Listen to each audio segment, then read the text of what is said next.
Hi friends, welcome back to my channel. ఈరోజు నేను చూపించబోతున్న వంట వంకాయ ఫ్రై. దీంట్లో స్పెషల్ ఏముంది అని అనుకోవచ్చు, కానీ వంకాయని స్పెషల్గా ఫ్రై చేయడమే అండి ఈరోజు స్పెషల్. ఇది ఎలా తయారు చేస్తారో ఒకసారి తయారీ విధానం చూసేద్దాం రండి.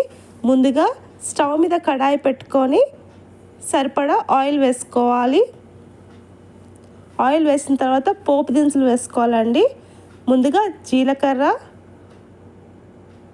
ఆవాలు, శనగపప్పు,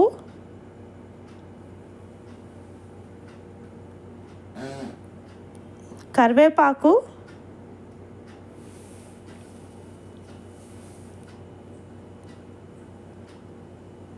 ఎండుమిర్చి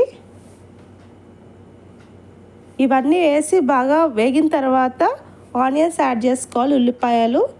ఉల్లిపాయలు బాగా ఫ్రై అవ్వాలండి. బాగా కలిపి ఒక 5 నుంచి 10 నిమిషాలు మూత పెట్టి బాగా ఫ్రై చేసుకోవాలి.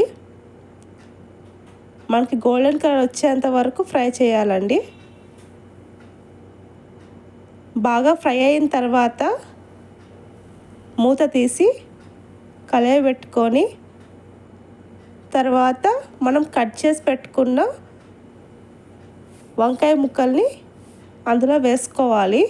వంకాయలు కట్ చేసే ముందు ఉప్పు నీళ్ళల్లో వేసుకొని కట్ చేసుకుంటే వంకాయలు నల్లబడకుండా తాజాగా ఉంటాయండి ముక్కలు. బాగా కలిపిన తర్వాత చూడండి ఎంత కలర్ చేంజ్ అయిందో, మంచి వైలెట్ కలర్ వచ్చింది వంకాయలు. ఇప్పుడు పసుపు యాడ్ చేసుకోవాలి.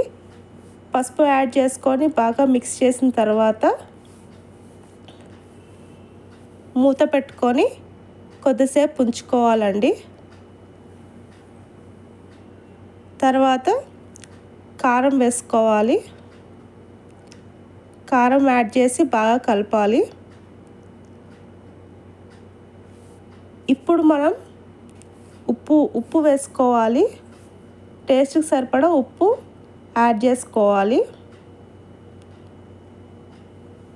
ఇది బాగా ఫ్రై అవుతుండగా మనం పౌడర్ చేసుకోవాలండి కొన్ని ఐటమ్స్. అవేంటంటే పల్లీలు, జీలకర్ర, నువ్వులు, వెల్లుల్లిపాయి, పుట్నాలు ఇవన్నీ వేసుకొని మిక్సీ పట్టుకోవాలి.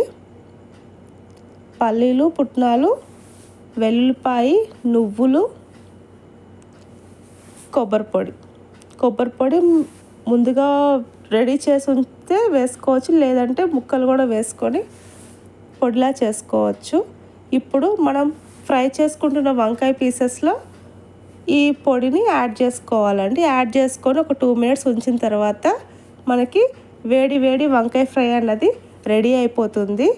చాలా అంత వేడి అన్నంలో వేసుకుందండి, నిజంగా ఎంత బాగుంటుందంటే అసలు తినని వాళ్ళు కూడా తినాలి అనిపించేలా ఉంటుందని టేస్ట్.